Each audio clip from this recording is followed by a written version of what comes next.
You might want to go ahead and check your calendar, because it's DV Doomsday, and Chris Gore is aiming his BFG at Doom.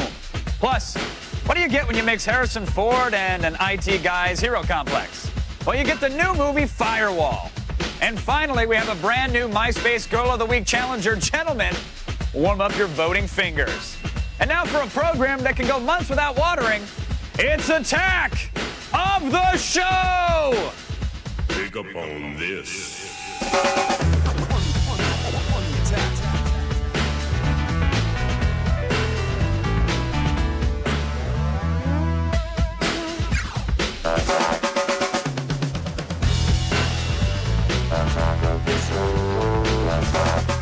Yeah! Woo! Come on, everybody! Welcome to the show, yeah! It's Attack of the Show. I'm Kevin Pereira. We have a hell of a show for you today. Tonight, we've got Joshua Davis, the author of the book The Underdog. He's going to tell us what it's like to get involved with things that you're woefully unqualified for. Kind of like me, hosting the show right now. I didn't have to tell you that, did I?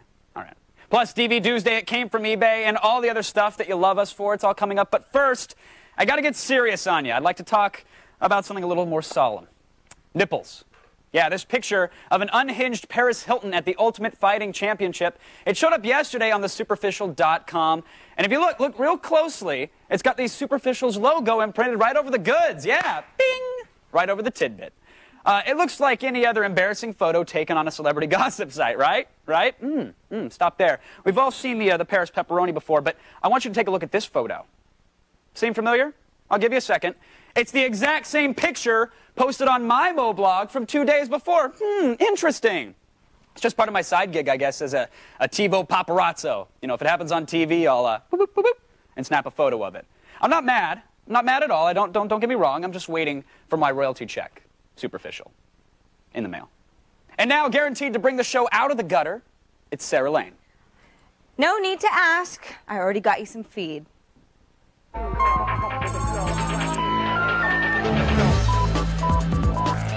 Now, we don't say this often, but breaking news from the NHL. It seems that Phoenix Coyotes assistant coach and former player Rick Tocchet is being accused of financing a sports gambling ring. According to reports, the ring was based in New Jersey and handled over $1.7 million worth of college and professional bets in the past year. Now, those questions said that hockey games were not bet on, but the ring is rumored to implicate the wife of Phoenix coach and Hall of Famer Wayne Gretzky, as well as 12 current NHL players. They thought they were safe because, honestly, there's no better witness relocation program than the NHL. Name 2 Edmonton Oilers. I rest my case. Now, explicit footage from the upcoming sequel Basic Instinct 2, Risk Addiction, starring Sharon Stone, have surfaced online. It's not so much a trailer as it is a series of sex scenes and car chases and bad acting that pretty much makes seeing the movie irrelevant. Director Richard Donner was arrested for dressing in drag and propositioning... Nah, just kidding. Actually, he's been speaking out against a rumored director's cut DVD of Superman 2. Donner claims there will be new footage, but he's not involved in putting it together. Not much of a director's cut. In other news, Donner also admitted that the long-rumored Goonies sequel is pretty much dead in the water. Those hoping to see the cast reunited will just have to go back to hanging around Hollywood bus stations. I think that's where they are. Speaking of long-rumored, the movie version of the Comedy Central series Strangers with Candy, which has languished on the shelf because of copyright clearance issues, has been rescued by indie film distributor Think Film. The studio plans on releasing the movie this June or July, releasing just the first time. Rumor has it that Microsoft will begin offering old Dreamcast games as part of the Xbox 360 Live Arcade. The games, over 50 of them if the story is true, will probably cost around $10 and be released a handful at a time. So take that, Sony. Will the PS3 be able to raise the dead? Didn't think so. Now we're just going to keep the game rumors flying. We're kind of on a roll here. This one's involving the Nintendo Revolution. Joystick.com is reporting that Jason Jones, the father of the Halo series, is interested in developing a first-person shooter for Nintendo's new console. Are Nintendo fans ready for Yoshi double-fisting shotguns? They better be. And finally, anybody who's ever stepped on one knows that Legos can be very painful. But did you know they can also be deadly? A new Flickr pool is up, saying just that, featuring people using the toy blocks to create intricate scenes of suicide. It's colorful, it's subversive, and it's less commitment-heavy cry for help. So, like this guy, build a gun and even a red block pool of blood. Very nice, or the guy who artfully slit his wrists. Remember, across for the hospital, down for the morgue. And finally, the ever-popular pill overdose. Simple but effective. Nice work. And now, some bold-faced yet informative headlines. Apple releasing 1 gig nano cheaper shuffle. Played Day of Defeat for free this weekend. Lucy Lawless to be Battlestar Galactica regular. Keira Knightley, Scarlett Johansson nude in Vanity Fair. The president says America needs math and science help. And that's the feed. Can we move on? Yeah.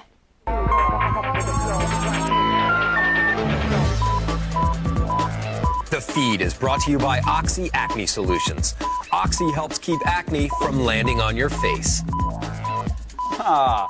Hate it when acne lands on my face. Well, Kevin, I don't know about you, but I'm pretty excited for Basic Instinct 2. No, you're not.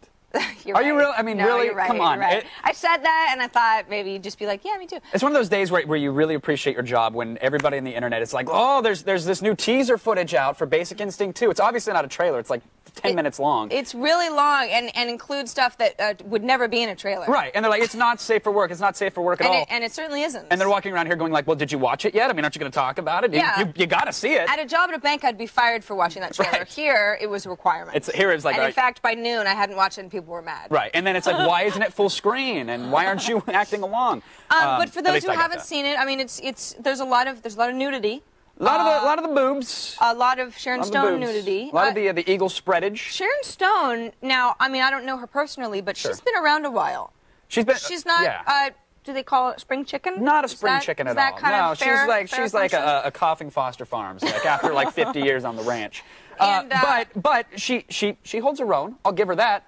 But this movie, you know, there's a car chase. There's some slapping sequences. I think there's an explosion or two. But it's all about the sex. all Okay, about the that's what it's all sex. about. Is romping around, and it's all about the gratuitous crotch shot, which made her famous in the first movie. Right, and the first one was subtle. The first one was it was like a here to here. Like it was. I think it was a. Well, whatever it was, she said it was an accident. She didn't even know they were getting it. Apparently, the guy with the light That meter camera near her pointed at my hoo-ha. crotch. Yeah. It was off. The okay? makeup artist working on her area for 15 minutes didn't tip her off, airbrushing. But nevertheless, it was an accident. Very Brazilian waxes too. Oh God! If yeah. memory serves. And it does. Yeah. Oof, intact. This was just a glimpse, right? It was a tease. It was a taste. It was a sampler. Sure. This is an all-you-can-eat buffet. This is Of the naughty bits. I mean, there's like a 10-second pan from her foot to her hip, showing you everything you don't want to see on a 50-year-old woman. And I don't know if she worked with a spread eagle trainer for this, but the entire trailer, there's several shots of her in that position. She's a flexible woman. She's She a is. flexible woman, but She's a cougar. And she's just a cougar out on the prowl one last time, waiting for that one last bit of glory, and I'm not buying it. I'm sorry. what do you? She's a cougar. A cougar, yes. Like what do you mean? Like not like a wild animal, no. Like I don't know. Cougars, it's everybody knows what a cougar. It's like a MILF, but it has some key differences. Cougar. Well, okay, I think I know what a MILF is. Yeah, oh yeah. But okay, so just explain. I don't know what the difference okay, between a okay, MILF how can I and put? I know a cougar. Guy terminology. We've got some visual aids. Pay attention. Oh, we do, Yeah, do of course we? we do. This is Reese Witherspoon, okay? She's a perfect example of a MILF, right? Exactly, yeah. She because she has children. Attractive. But yet also attractive. Yes, and non-adopted children, by the way. Sure. They have to actually pop out. She actually had the children. Grapefruit through the Still garden hose. attractive. Absolutely. That's what a MILF. That's what makes a MILF. Yes, and she's also, in many That's cases... what I thought. In many cases, MILFs are married, and therefore not available. They're off the market, and they're not Sure. seeking the company of a young gentleman, right? No. They don't need it. You fantasize about them because you're not going to have Them. Exactly. You put them on a pedestal, and you apologize to your friends later for saying, hey, your mom's a MILF. All right, so, well, I feel very clear on that part. That's Reese. Now, Okay. here is Sharon Stone. Okay, this is the part you need to pay attention to. We mentioned before, she's a cougar, generally older than a MILF. She doesn't necessarily have children. She's currently unmarried, but extremely predatory. The cougar wants it. And when the cougar wants it, Sarah, The cougar's going to take your ass down. cougar wants it bad. Yeah. The cougar will have you, whether or not... It's on the prowl. You're in the wild. You can't say, excuse me, Miss Cougar, I don't want to be mounted just yet. You know, I'm at the watering hole. I'm just thirsty. Somehow She's I going to get can't you. imagine you saying that to Sharon Stone. Well, I don't want to be mounted just yet. To Sharon sure. Stone, I might. All right, well, Kevin, I like your graphics. Thank you. Thank I you like very them. I feel like you've explained them very well. there appeared to be sort of an overlap between those two, between MILF and Cougar. Yes. Like yellow and blue, green. Very observant. Very observant. It's the Venn diagram does have some overlap. Yeah. So what happens in Sarah, that gray area in the middle? Sometimes there is someone who has both the qualities of a MILF and a cougar. It's a very magical thing. Like, say Demi Moore. Demi Moore would go perfect in the middle there. She's got all the sexy aggression of the cougar. Okay. Mixed with the right amount of hot momness. Right, because she's got children. Of course she Still does. looks real good. Everybody good. saw, what was that? Charlie's Angels, too. Full throttle. She worked it out for She that. looked really good. Yeah. Yet also a cougar because of... She's rocking the cradle. For Ashton. She's snagging the babies during nap time. It happens. I like her. I love that. I wanna have sex with that her. was an amazing. Demi, call that me. was. I mean, you should be a school teacher. Seriously. Thank you. I want to ask though if you have a clever name for the Demis. Yes, there's the cougar, the MILF, and then the rare beauties that overlap. Those special creatures are called the Grail. That's what we refer to them as. The Grail. Yes, to be worshipped. I love her so much, Sarah. Wow. I actually didn't think you were going to have a name. Oh, yeah, but- no. We've but got- you were ready for that Guys one. name everything. It's kind of like the Grendel. Chris Gore is back for DV Tuesday, folks, and he's also still a little frostbitten thanks to the Sundance Film Festival in Utah. So we want you to call him today with your most relevant indie film questions. The number is 800-839-7880. And, of course, you can email us through our web form at attackoftheshow.com/askus, and you can chat with us on our IRC chat room. It's at chat.g4tv.com. And returning today after her glorious wrestling victory on AOTS last week, it's the very lovely Kim, our current AOTS MySpace Hi, Girl of the Kim. Week. How's it going, Kim? Awesome. You're chatting it up with the viewers? Definitely. Are they being polite? Are they being nice? Quite hilarious. We're talking how ninjas and pirates rock. We just had a lengthy cougar and MILF discussion, and they're already back to Ninjas and Pirates. They're such Kim's nerds. still nice. She's Yeah. like, Ninjas and Pirates, that's interesting. Yeah, sweet. I talk about that when I'm pillow fighting with my girlfriends, honest. No. Kim, we'll check back with you later in the show. Thanks for chatting. But coming up, folks, Chris Gore delivers the maximum amount of DVD reviews that television will allow. He calls it TV Tuesday, and it's right after this.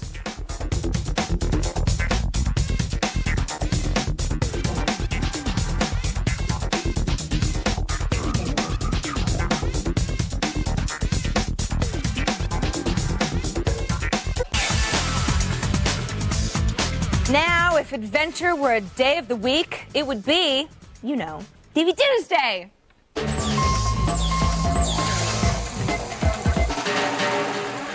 None other than Chris Gore stands beside me That's right. this lovely DVD Tuesday. That's right, I'm here. All right, you ready? Let's do You it. ready to talk some DVDs? All right, Cool. let's start off with Doom. Doom, of course, this was the film with The Rock. Sure. Made from the movie, or from the game. From the game. That's, the movie that of the game. scared children and grandmothers. Yeah, it's, no, I'm a big fan of the game. Love it. I mean, played it relentlessly, stayed up all night. The movie is, you know, it's not the greatest ever. You know, they do have the BFG 9000, which is awesome. Yeah. But the way that they changed the story, they didn't really have all the demons, and, you know, I really expected to see some of the boss characters from the game. Sure. And actually have at least some, you know, veiled explanation as to why all this stuff is going on. I mean, they came up with one that I think just had nothing to do with the game. You weren't So, satisfied with their was explanation not of satisfied. the Doom you knew. Not satisfied, Yeah. but it's one of those things where it's like, you know, on DVD, a movie like this that wasn't so great at the theater, on DVD, kind of fun. Sure. In terms of special features, there's a lot of behind-the-scenes making of stuff, which is good. And one thing, an actual documentary about the game Doom, which is actually worthwhile. In fact, our own Kevin Pereira, Adam Sessler, and Morgan Webb are actually part of this documentary talking about the Doom phenomenon. And Which is, I don't know what they got paid to do that. I mean, I wouldn't buy it, but Yeah, maybe, you know, yeah. a fan out there. I don't know what Kevin got paid to do that, but that's actually the best part of the disc is the documentary about the Doom game. That's cool. So, I mean, you sound moderately excited about this. Yeah. What's the bottom line? I wasn't excited at first. There's no commentary, but it's a rent. It's a rent. It's a definite rent Sure. because the special features, not because of the film itself. Sure. It's worth checking out. It's a rental. Yeah, It's a rental. not bad. All right, moving on now to Wallace and Gromit. Wallace and Gromit, of course, you know, Wallace is bitten by these. He turns into the Were-Rabbit, as it were. Yes. Right? And he's Very the popular monster. movie when it came out. It, you know, people Great. were pleasantly surprised. Yeah, I mean, I love the Wallace and Gromit shorts. This is their first feature. It's I know. This movie is a blast. I mean, wall-to-wall fun, bizarre, weird stuff happening, loaded with special features, lots of behind-the-scenes stuff, and probably the most polite DVD commentary I've ever heard. The filmmakers whose name escapes me. People who use clay are usually really cool. They're really cool. Yeah. One of the things you learn, though, is that some of the clay animation, this is bizarre, was computer generated. Not only when they computer generated, because there's these, sea of rabbits in one scene, they had to actually get the fingerprints that were on the clay. They actually had to put that in there. So there are clay animated, but they're So you really get some claymation computer secrets. Yeah. So you get a lot of the inside secrets. The commentary is fun. A great animated film. Might win the Oscar for Best Animated Feature. It's a buy. Okay, we got to buy. We got to rent and we got to buy. Hopefully we can end on a high note here.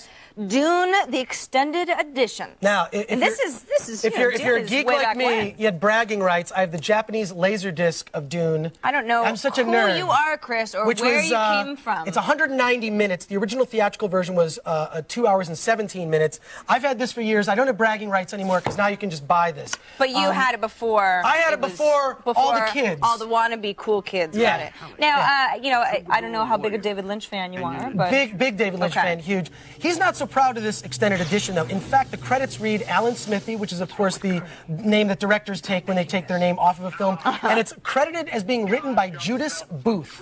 So read into that what you will. There's no commentary on this disc. There are a lot of behind the scenes with people. For example, Raffaella De Laurentiis is shown on here. There are deleted scenes which I'd never even seen before that aren't even a part of the 190-minute for a movie version. that's been out for so long, those are always kind of fun. Yeah, it is kind of fun. Oh my God, I didn't even know that they shot that. But it's as faithful to the book as you could be. I mean, I was a big fan of the book when I was a kid. Read the first 4 Dune books. Then it just kind of spiraled out of control. But the behind the scenes are really extensive. The only thing that's interesting about the behind the scenes is there's no David Lynch. Yeah. David Lynch, there are no interviews with him. He had nothing to do with it. That's what Dune is to me. And there's no commentary. No commentary. So I think that's telling that David Lynch had nothing to do with this project. And it probably keeps us from a buy category. Yeah, I don't know if I'm being presumptuous here, but it's a strong rent recommendation, but it's really for geeks like me. Okay. I'm a geek, and so I would be interested in this. Well, I don't know why you would say that, Chris. Yeah, exactly. Yeah. All right, we're wrapping things up, but I know you always bring a little something extra with you. It's in your pocket, like a rabbit or a little cool quick pick it's a DVD. here, which is Repo Man. If you've never seen Repo Man, it's Emilio Estevez's greatest performance. You think? Yeah, his That's greatest a strong performance. statement. Repo Man. A lot of fun, Repo Man, if you've never seen this movie. All right, just great for, punk for rock Emilio film. himself. Good movie otherwise? Good movie otherwise, All right, Chris, this was a fun DVDs day. It was fun. I feel like we really talked about a lot of good movies. Yeah, let's do it again. Okay, let's do it next week. Yeah. Okay. Visit filmthreat.com or chrisgore.com. If you can take him, which I know you can, he's really harmless. And don't forget, Chris will be back later to take your Sundance Film Festival related phone calls on this very show. Now, go fetch your reading glasses because we have Daredevil author Joshua Davis coming up. Plus, it came from eBay will prove you have way too much disposable income. Seriously.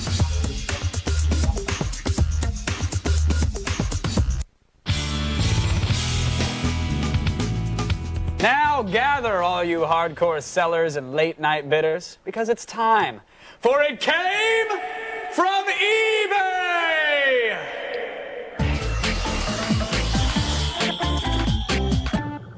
Never gets old, does it? Just never gets old. Oh, I beg to differ, champ. Timeless. It's classic. You love it. All right, we're starting things off with a little prison issue auction here. It's a rare prison issue lucite television made of transparent lucite. What? So guards could see if there was contraband inside or not. Oh, Yeah. that's pretty cool. Yeah. So at least, I mean, you still have one private place to store your valuables in prison, but it's not the TV anymore. No. No. So girls have 2. They do. Just saying. They do. Yeah. My anatomy. Multi-compartmental. I like that. Does the TV work? It does work. Do you know that? It's for prisoners to watch, which is sad. But it's also very hard, apparently, to destroy or break apart, so no one's making a shiv, when they get angry at an episode of Oz that they're watching in prison. Yeah, you'd see whatever they put in there anyway. Makes sense. 0 bids, $100. It's kind of a cool TV. It'd be fun for the old 360. I think probably all the inmates who would like to bid don't have internet access. Probably. You know? When they get out. One of those loopholes. Catch-22. Right. But when they're out and they mug somebody for the cash, they'll be PayPaling immediately. Oh, good point. Just for the memories. Good point, yeah. Now, I always wondered where the liger came from. I know you did as well. It's pretty much my favorite animal. But now I think I know, thanks to these humping animal crackers That's right. Nobody? All right. The cat is up in a horse. What Come does that on, have people. to do with a liger? Well, it's, a lion and a tiger might have Well, made I it know at what some that point. Well, is. this is a cat and a horse. This is a course? A course, or of a course. hat? Of course it's a course. Of course. Listen, That doesn't seem right. I don't think animals should do that. I've spent hundreds of dollars on websites that allow me to see things mounting horses, but never Me too. have I seen a cat do it. That's No. interesting. You know what that is? It's obscene. It's an awesome eBay auction is what it is. 0 bids, $50. Get in on it, folks. It's Now, also edible. What are you going to do? Britney Spears. Yes, Kevin. We talk about the Federline a lot, but we ignore the Spears. Sure. When she's not endangering her baby, she's involved with eBay auctions. And here's one now. Whenever I say the words Britney Spears and preteen, not only does our stage manager start jittering, but eyes and ears Drooling perk. again. Yeah, seriously, wipe it, Weird. Andy. There are preteen scribbles from Britney Spears that are available on eBay. It's a deeply private sheet. Kind of a diary type of stuff. Well, it's more filled with personal information that she filled out, like a questionnaire of sorts, when she was a preteen. Oh. Now, what's interesting is it says, like, her favorite color is blue, but I would have thought she would have answered, white trash. Yeah. But a color and more fitting. Exactly, You but know. Crayola apparently doesn't offer that. So she went with something else. 0 bids, Sort of a trashy $3,000. $3,000 is the starting bid. People love Britney Jean. They really do. That is what preteens. Now, Paris Hilton left a $1 tip, all right? $1 tip, and now somebody is selling it on eBay for $99. Well, what? Okay, now, there's some things I need you to Go ahead, because I'm not going to clarify. have answers, but go for it. What was the tip for? Don't know. Okay. Don't know. Yeah. Are there pictures to prove it? Was it another good follow-up question? No. No pictures to prove Maybe it. her fingerprint. No, I don't think. No. I don't think any of that's going No, on. you'd have to disinfect it too, and it's going to cost you more than $99. Now, if they were used ping pong balls, I'm interested. I'm buying now. Sure. But $1 tip for $99, 0 bids, it's going to stay that way, Sarah. It just doesn't add up, Kevin. No. It just doesn't. It doesn't compute. I'm sorry to throw that in there, but you always have to expect the unexpected when. Yeah. It came from eBay. I had to do something after last week's. Yeah, no, you Yeah. clearly made up for it. You like it? Yeah, I'm Thank going to punch you during the commercial I'm break. an opera singer now. You are. It's my night job. So much more. Don't go away, folks. We're going to have a little one-on-one time with the cast of Firewall on the way. Plus, author Joshua Davis proves that writing isn't just a job. No, it's an adventure.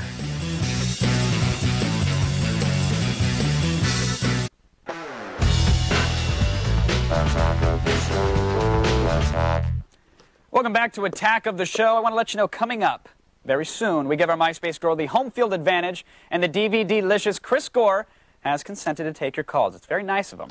And don't forget, folks, this Thursday, once again, dares, I say, to call itself Live Music Thursday, presented by Dentine Ice. This week's band is Oliver Future. Now, do yourself a favor. Just try telling our next guest that size matters. He's going to laugh. 5'9", 129 pounds. Joshua Davis has reported from the front lines in Iraq and gone man boob to man boob with sumo wrestlers. He tells you how and, more importantly, why in his new book, The Underdog, How I Survived the World's Most Outlandish Competition. Joshua, welcome to the show. Thank you very much, Kevin. You're crazy, first of all, and I thank you for it because it makes for a fascinating read.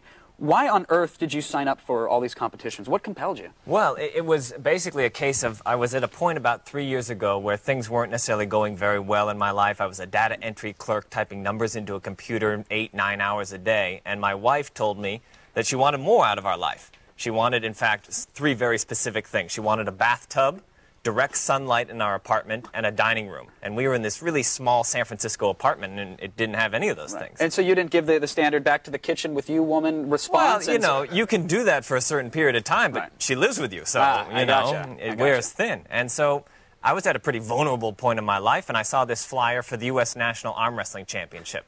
And it just kind of like was a beam of light said, go, you must go. Where on earth did you go to school where you equate, my wife needs a new bathtub, okay, I'll arm wrestle for Listen, sometimes things just happen, and you don't ask why, you just go. You just do. And I did, and I went to the U.S. National Arm Wrestling Championship, and I ended up placing 4th in the U.S. Which congratulations, With it my sounds right arm. fantastic, and you beat how many people at the, I didn't beat anybody, but I was 4th out of 4.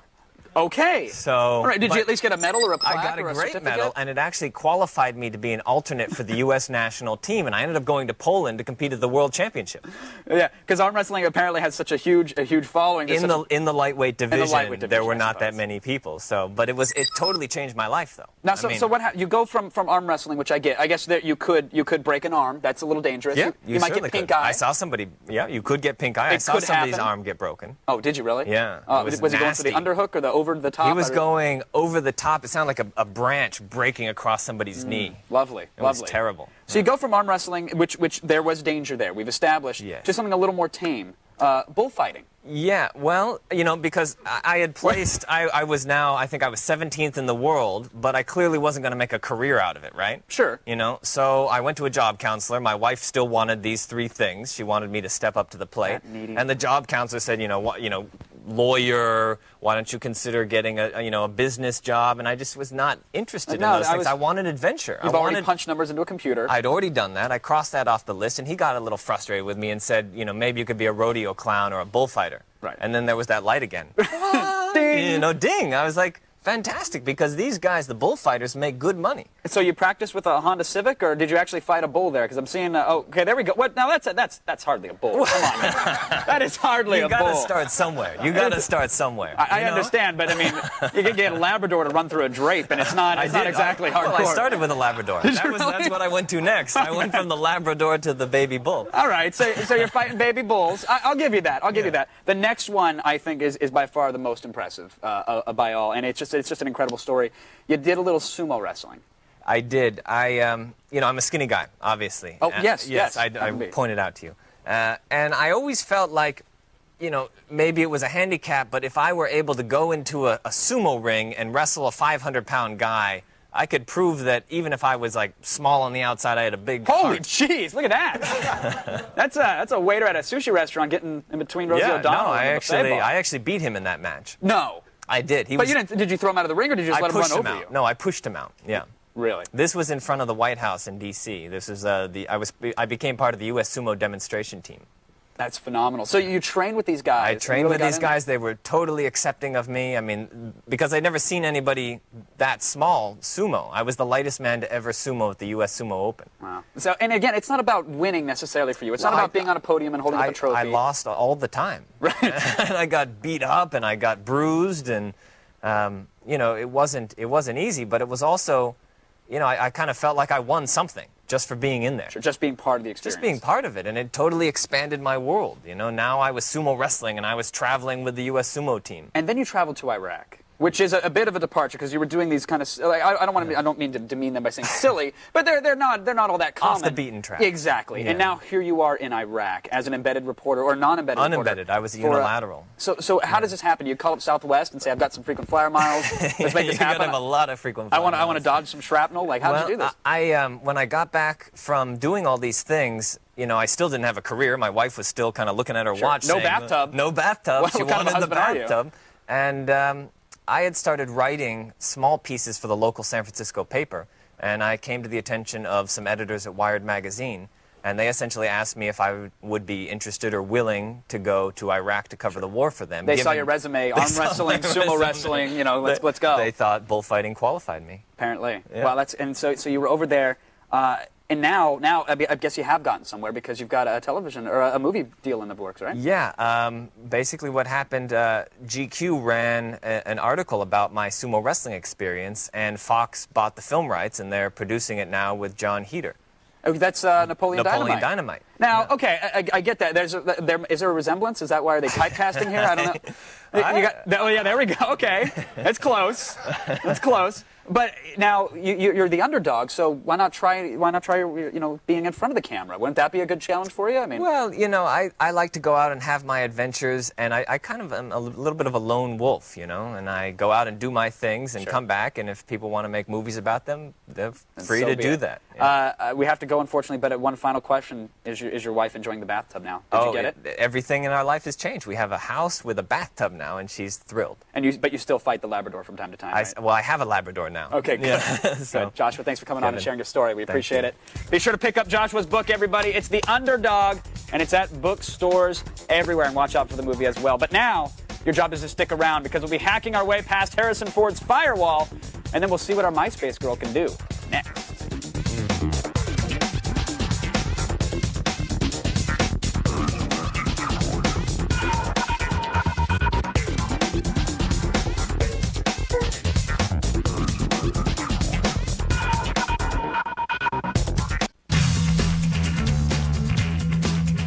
I want to know, does Harrison Ford ever have an ordinary day? If he's not, if it's not terrorists hijacking Air Force One, then it's attempting to convince audiences that he has a romantic chemistry with Anne Heche. Remember that? Yeah. Now he's up against high-tech thieves in his new thriller, Firewall. You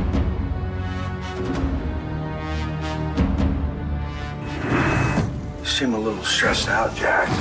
Is everything okay? He specializes in bank security. I spent 20 years trying to protect this bank. He's been targeted by bank robbers. How do you expect to get in and out of here? You designed the software. You find me a way in. His family's being held hostage until he gives up $100 million. What? He's not having a good day.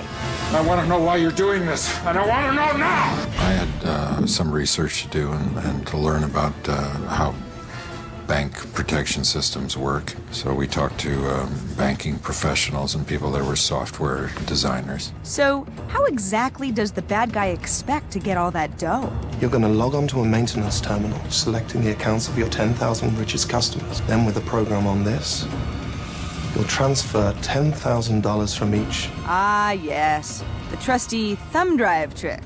What's this guy going to do with $100 million anyway? I mean, clearly he doesn't have any friends. I could write you a list of the things that I would do with $100 million. All right, let's hear it. I would, can you buy an island, off Koh Samui straight away? Okay, yeah, that's not bad. I need you to talk to your husband. He listens to you. If he doesn't do exactly as I ask, I will kill you and your 2 children. I'm just not having a good time in this movie. Fast as you can. Andy, go. It was difficult because this was the biggest crew that I'd ever worked with.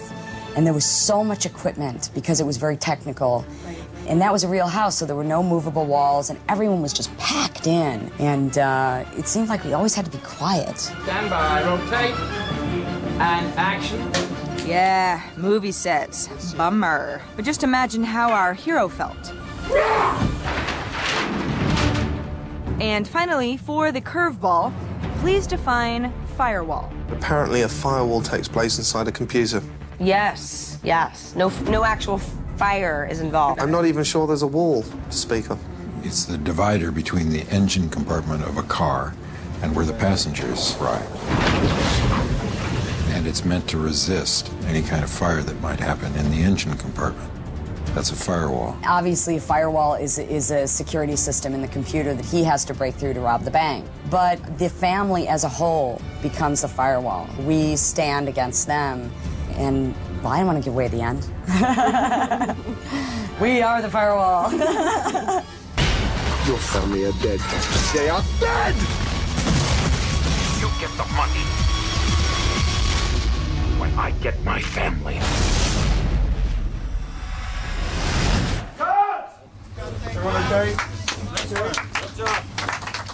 Firewall opens in theaters far and wide across our great nation this Friday. So go see it. Harrison Ford, back on the scene. Now, ready to take some calls, Chris? Let's do it. All right. Cool. James joins us on the phone from Waynesboro, Pennsylvania. Hi, James. Hey, Sarah. We got Chris here, and I have a feeling you have a question for him. What's the question? Yeah, Chris, I was wondering, I know you saw a lot of movies at Sundance. Mm-hmm. I was just wondering, which was one of your favorites that didn't get a lot of press? That's a good question. That is a good question. Because there are always movies that don't get a lot of press. That's right. One of the ones, actually, this is a film that should have been at Sundance, but was not at Sundance, was the Sasquatch Dumpling Gang. At Slam Dance. It was at the Slam Dance Film Festival, and it's the follow-up film from producer, editor Jeremy Kuhn. And this movie, it's just bizarre. It's to me, it's almost a better written Napoleon Dynamite. It's kind of a comedy, but told in the narrative framework of Pulp Fiction. So it jumps back and forth in time. Hilarious. hilarious film. It's going to come out. I know it's going to get Sasquatch picked up. Dumpling Gang, too. You got to get on board with a title like that. Yeah, no, a lot of fun. Great movie. All right, next caller, Kirk, joins us on the phone from Imlay City, Michigan. Hey, Kirk. Hey, just me and my friend just like to say hi to you guys, and we're just wondering if you thought there were going to be any good movies like the next Napoleon Dynamite type of thing. That's a really good one. Besides the Sasquatch Dumpling Gang? I say the Sasquatch Dumpling Gang actually fits that. Sasquatch Dumpling Gang is definitely in tone a lot like Napoleon Dynamite in terms of the sense of humor. It's just great. In fact, Justin Long in it plays a butt rocker that he steals the show. I didn't even know it was Justin Long. I'm sorry, a butt rocker? Butt rocker, Okay. yes. Okay. This is a new term. You got to get with the kids on the butt rockers. You never heard of that? Give me a butt rocker like a heavy metal example. guy with a you know, lot of hair, mullet like and, Winger. Yeah, butt rock.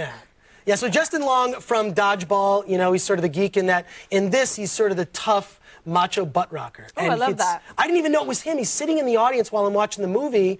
I didn't realize that I didn't connect the actor and the part on screen. That was great. All right. It's going to be the next Napoleon Dynamite. All right, Chris. Well, thanks. Cool. And thank you, callers. Now, coming up after the break, our MySpace Girl of the Week challenger makes her case. You want to hear this? Then we'll flip through some of your chat questions.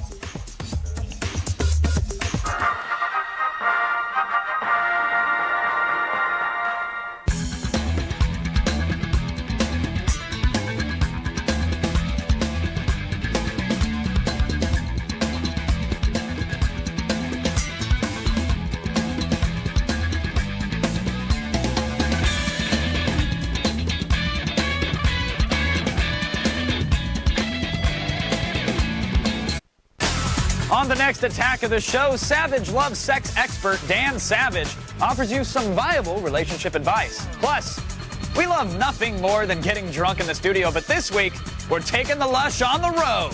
And finally, we'll be igniting a live demo of Blazing Angels. Our hoses are at the ready. That's the next attack of the show. What? Now, we've decided to do things just a little differently with our MySpace girls. So we're going to meet all of our challengers on their home turf. Let me just say, this week's contestant was worth the bus fare. But first, we're going to revisit with our reigning MySpace girl, Kim. Kim, welcome back to the old attack of the show. Thank you. How's the chat room been treating you? It's been good. It's got some laughs in there. What is the single most interesting conversation that's been going on in there? Which was better, ninjas or pirates? Wow, exactly. Now, how does it feel to be the AOTS MySpace girl? You know, the flavor of the week. How's it feel? I'm definitely feeling the love. Like, Yeah? I feel kind of famous, yeah. Is that just from the camera operators or from people outside of here as well? Definitely from just people everywhere. What happened with your profile? Did you get 12 new friends or a couple of messages? Definitely exploded. Nice. When I first went on to MySpace, it said that like no one had gone on, and I was just like, that's kind of weird. And then Wouldn't surprise me. I mean, no one watched. Well, I went on my inbox, and there's about 10 pages of emails and of emails from people with creepy thumbnail pictures of themselves, and any friend requests as well. Tons and tons of friend requests, about 3 pages a day. All right. Now, have you heard about your competition? It was Dawn was the female who won the voting. Have you checked out her profile and gotten to know her? Yeah. I'm also a fellow collector of the comic books. Oh. So.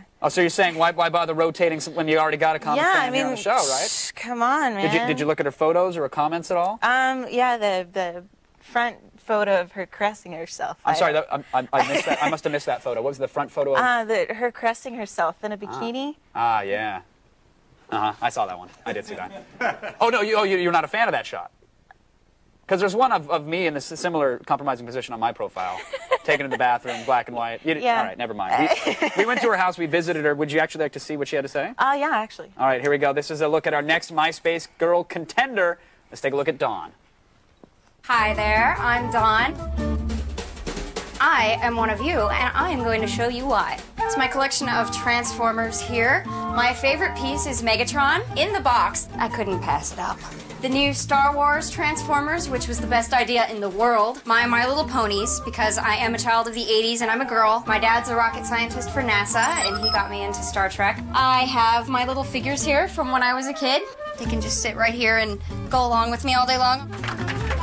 My Xbox 360. Let me just tell you, you need to play King Kong. I have an 8-bit Nintendo, and I have a Super Nintendo here. About 400 movies. Boy, where do I begin on that? The first issue of Astonishing X-Men, and it's signed by Joss Whedon. Oh, hello. I didn't see you there. I'm just sitting here reading my EGM in my fabulous Phoenix bathroom. I do enjoy making very elaborate costumes for Halloween. I made an Emma Frost costume and a Poison Ivy costume. I showed up at the Barnes & Noble in Burbank, and there just happened to be a girl dressed up like Robin, and her boyfriend was there dressed up like Batman. We clearly have to fight. Some of my hobbies are jumping on trampolines. Yeah, I'm definitely not normal. Get ready, because here it all comes. Excellent hobbies. Kim, you're not clapping, though. What's up? What do you think of Dawn? What do you think? The figurine cleavage was a nice touch, right? Yeah. I mean, they look comfy in there. They cleavage, did. yeah. They could use some company. I don't know, like all those figurines and stuff are cool, but where are the games? Ooh. Where's all harsh that money? words for Dawn. Where are the Money could go to the games. Kim. Why don't you buy a new system? You have angry chatters that want your attention. Thank you for coming on the show again. We'll Thank see. you. You'll be back next week. You've all seen the competition now, but it's up to you to decide who climbs to the top of the heap and who falls. So you guys have until tomorrow morning to cast your votes on who the next MySpace Girl of the Week will be. Head on over to the website. You can do the voting there. Be sure to go to our show notes for the links to Kim and Dawn. You can get their MySpace profiles there. And you have to vote starting now. Do it quick, people. But if you tune out now, then all the unicorns will die. Plus, you'll miss viewer emails and all that chatter nonsense, so stick around, folks. Sarah, I am oh so very jealous of Kim. She has spent the entire show chatting with our wonderful viewers in the chat room. I'm jealous too. Can we do some chat? I guess we can. Okay, let's start off with one from Striker10. Striker10 asks, would Sarah consider herself a MILF or a cougar? What a backhanded question that is. Wow. Okay, well, I'm not a mother, so I can't be a MILF. As far as you know. And I'm not sure how young cougars can be. I'm definitely not a mother. You're a cub.